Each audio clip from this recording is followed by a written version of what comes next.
बैठ जाओ बेटा। मेरा नाम शर्विता है, मैं 21 साल की हूँ, कल्याण महाराष्ट्र से आई हूँ। मैंने इस साल 16 सोमवार का व्रत किया था, पर व्रत में मुझे ऐसे लग रहा था कि पता नहीं सेल्फ डाउट हो रहा था कि मैं सही में मन से कर रही हूँ कि ऐसे ही कर रही हूँ। तो इस स्थिति में क्या करना चाहिए? और दूसरा प्रश्न ये है कि अभी सब लोग ऐसा बोलते हैं कि 16 सोमवार पति के लिए करते हैं, पर मैंने तो मेरे भगवान के लिए और खुद के लिए किया था। पर अगर किया ही है, सबको ऐसे लग रहा ही है, तो फिर कलयुग में पति कैसे चुनने चाहिए या फिर क्या गुण देखने चाहिए?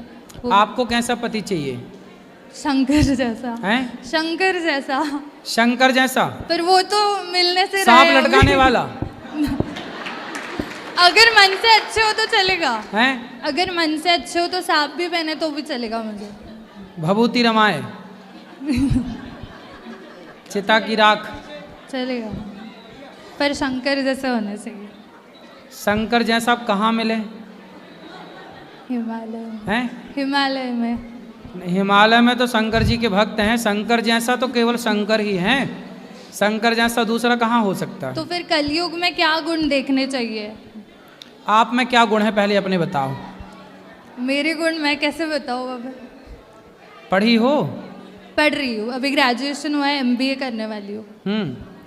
और माता पिता क्या करते हैं? उनका बिजनेस है। बिजनेस है। आप भगवान को भी शाकाहारी हो मानती हूँ। मांसाहारी हो? शाकाहारी, शुद्ध शाकाहारी। अंडा खाती हो? नहीं। मछली? नहीं, कुछ भी नहीं, इतनी तक नहीं। ठीक है, तो आपको भी शाकाहारी आदमी चाहिए।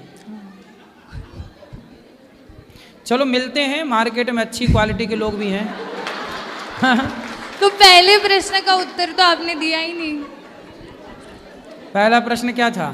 कि जब 16 सोमवार कर रही थी थोड़ा सेल्फ डाउट हो रहा था, ऐसे लग रहा था मन से कर रही हूँ कि नहीं। तो नहीं, मन से किया। देखो 16 सोमवार किया तब तो बिहारी जी वृंदावन भेज दिए।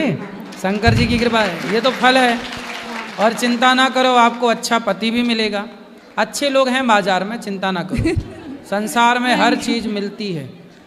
ब्रांडेड लोग भी हैं संसार में, चाइना मॉडल भी हैं। चाइना ना पकड़ लेना तो ब्रांडेड मिल जाए आपको, बढ़िया। अच्छा, आपको अच्छे ब्रांडेड पति की जरूरत है। हाँ। ब्रांडेड पति चाहिए। राधे राधे गुरु। हाँ सही है, सही सही। और क्या, बाजार में आदमी चीजें खरीदे ना तो ब्रांडेड देखता है पहले। जय श्रीमन नारायण। जय श्रीमन नारायण। गुरुजी, मैंने आपसे 3 साल पहले दीक्षा ली थी और तब से रोज माला जप कर रही हूँ।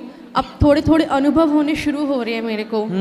पर अब पता क्या होता है कि अब जैसे श्रीमन नारायण आपने बोला था चलते चलते जप करो, काम करते करते, अब ना श्रीमन नारायण से बस मुँह से राधा राधा राधा राधा राधा राधा ये निकलता है नॉन स्टॉप। तो क्या इसमें कोई अपराध है? नहीं नहीं, अच्छा है। श्रीमन नारायण, श्रीमन नारायण में जो श्री शब्द आया ना, श्री, श्री मतलब राधा। हम यही समझाते हैं। एक हमारी फ्रेंड है, उन्होंने भी श्री संप्रदाय से दीक्षा ली है। वो कहते नहीं आप श्रीमन नारायण का मेरा राधा नाम ही मन श्रीमन लगता है। नारायण, श्रीमन नारायण जपेंगे ना तो वो राधा ही कहलाएगा, और राधा जपेंगे तो वो वही कहलाएगा। और मैंने उनसे ये भी कहा था, मैंने कहा पता नहीं हम बहुत अधम है, बहुत कपटी है, हमें पता नहीं दर्शन हो ना हो, पर कभी आखिरी क्षण में उनको सुख मिले हमें दर्शन दे, सुख देने के लिए।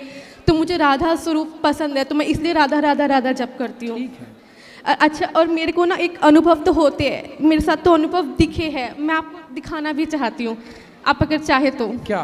मैं यहाँ से फिर YouTube पे आ जाएगा, मैं आपके यहाँ पे या तो भैया फ़ोन लेके आ जाए, मैं मतलब मैं बताऊंगी तो YouTube पे अभी आ अंदर जाएगा। मिलना, अंदर हम आपके लिए कुछ भेज भी लेकर आए हैं। अभी बैठो, अंदर मिलेंगे तो अंदर बता देना। धन्यवाद। जी गुरु जी, राधे राधे। जी जी। मेरा एक सवाल है। जैसे कुछ दिन पहले मैं परिक्रमा मार्ग में परिक्रमा लगाने जा रहा था, तो एक संत मिले, तो मैंने पूछा ये परिक्रमा मार्ग का रास्ता है? तो उन्होंने बोले हाँ। तो मैंने बोले कि आपको गुरु बनाए, गुरु मंत्र लिए हैं? तो बोले वो कौन सा गुरु है जो बड़ा बड़ा चूल रखते हैं, सोफा पर बैठते हैं, ऐसे वैसे आपको बारे में और प्रेमानंद जी के बारे में बहुत कुछ बोले हैं। तो क्या एक संत का ऐसा कहना, कौन बोल रहा था? धर्म और शास्त्र इसको इजाजत देता है? कौन बोल रहा था? है इस्कॉन का वो कोई संत है। अच्छा जी, मैं उनका साथ गया था, लेकिन मैं कुछ जवाब नहीं दिया क्योंकि वो भी एक संत है। लेकिन उनको कौन अधिकार दिया आपको बारे में ऐसा बोलने के लिए?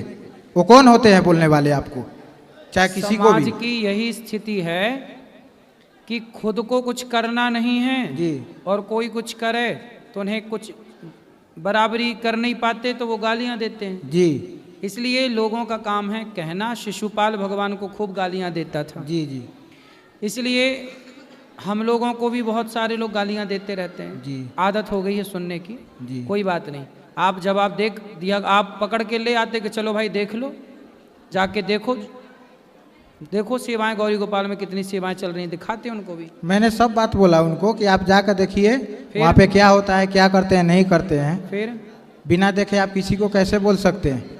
तो बोलते हैं संत वैसे नहीं होते हैं, संत अलग होते तो हैं। फिर आप उनसे बोलते संत कैसे? आपकी तरह चुगली निंदा करने वाले, जो निंदा चुगली मैं करें। उनको कुछ बोलता तो उनको और मुझ में क्या फर्क रहेगा नहीं, फिर? बात ठीक है, पर जवाब तो देना ही चाहिए था।